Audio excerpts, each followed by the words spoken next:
हमारे भारतवर्ष में देखिए कैसे कैसे संत हुए हैं।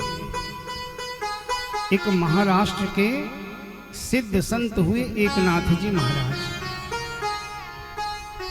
एकनाथ जी ने देखा कि लोग, कोई गंगोत्री जाता है, कोई हरिद्वार जाता है और वहां से गंगा जल कावड़ में लेकर के आता है, अपने आसपास के मंदिर में, शिवालय में जाकर के वो जल चढ़ाता है।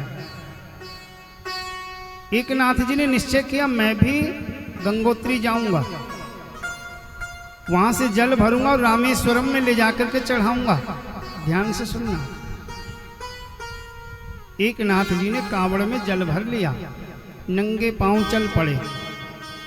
सारे दिन यात्रा करते हैं, रात्रि में विश्राम करते हैं। चलते चलते महीनों बीत गए, पांव में बड़े बड़े छाले पड़ गए, चलने की हिम्मत नहीं है। केवल 1 किलोमीटर की दूरी रह गई रामेश्वरम की। एकनाथ जी के मन में सुंदर विचार चल रहे हैं, आज मेरी महीनों की तपस्या पूरी होगी।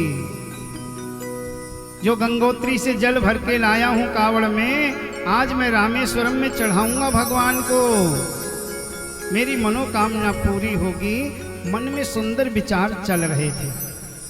जंगल से जा रहे थे, अचानक एकनाथ जी की नजर पड़ी, एक गधा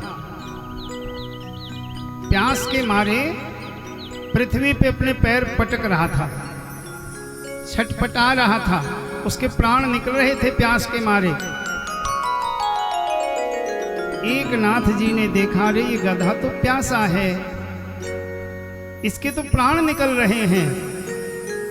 एकनाथ जी मन में सोचने लगे, यदि मैं जीवित रहा फिर कभी गंगोत्री आ जाऊंगा, जीवित रहा फिर कभी रामेश्वरम चला जाऊंगा, लेकिन अपनी आंखों के सामने इस जीव को प्यासे नहीं मरने दूंगा। एकनाथ जी ने क्या किया, जो कावड़ का जल महीनों से लेकर के आ रहे थे, वो कावड़ का जल खोला और सारा उस गधे के मुंह में डाल दिया। ये गधा नहीं था, ये तो स्वयं भगवान शिव थे, प्रकट हो गए।